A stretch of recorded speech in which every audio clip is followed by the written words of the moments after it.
Hello, my lovely friends. I want to share real quick. I was just now teaching a class, and as I was, we were having this amazing conversation around our spiritual life and our faith, and being able to share our journey with people who maybe don't understand our language or our path, but being open to just bear witness that we are still very much connected to God and to Jesus and to love, and yet have walked outside of some of the traditions of that, but embraced, who we were created to be. And it was super fun. It was such an amazing conversation. I wish you all could have been there. I was in my philology class, and but I was playing with this bottle of Rescuer, and I looked on it and I was like, I wonder why I grabbed this. And it has copaiba, lavender, spearmint, and Zanthxylum, which I was like, Zanthxylum, what is that? Because immediately I see lavender and peppermint, and I know that lavender and spearmint together. I said peppermint, I meant spearmint.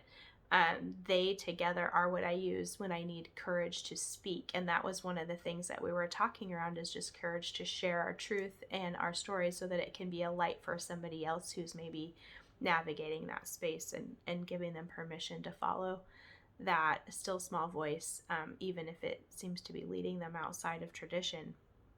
And anyway, so I was like instantly seeing that this is a speaker blend, copaiba. I know it's like a magnet for shame, so I was like instantly put this on my throat area here, and was like, oh, I wonder what xylem is.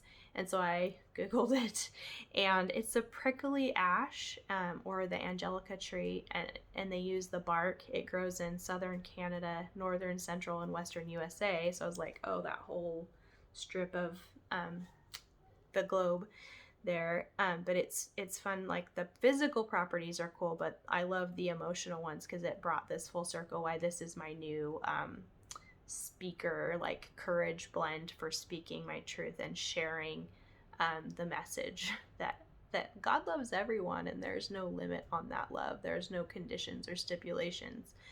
So anyways, physically, it stimulates the body when it's feeling sluggish. It helps with blood circulation, and it removes waste materials that way.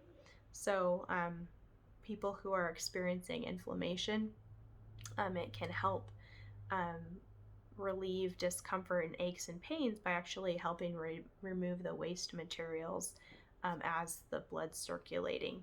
It can help with like saliva production if you're having trouble with that. Lots of tooth discomfort is what indigenous people primarily used it for, were digestive and issues, and then tooth discomfort. And it did say not to use if you're pregnant or you have severe digestive inflammation, so it wouldn't be for that.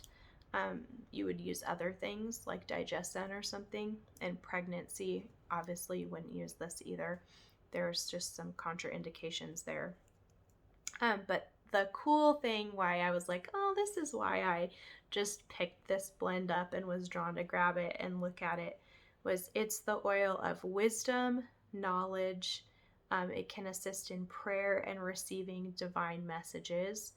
On the website, it said incantations and divination, but what really incantation is speaking things into existence. So I interpret that as prayer. And then divination is when you hear God speak to you. So, people use different words, but they essentially mean the same thing. And it's really just who is your source and what is your intention. That helps you discern, is this for me or is this not for me? It can also help assist in prophetic dreams. And if you are a Pisces or working in Pisces energy or water, with a water element, it's a great oil for that too. So I had to share. I was super inspired with our conversation, and then just like instinctively went and grabbed this oil and was fiddling with the label, and then just decided to read and Google, and I'm so glad I did. So I hope that is encouraging to you, as it has been to me. And if you want to talk more about oils, ways I use oils, how I integrate them into my spiritual practice, anything like that, or something else that's totally unrelated, but you were inspired, reach out to me. I'd love to hear from you. And I hope that this finds you well and that you have a beautiful day. Thank you.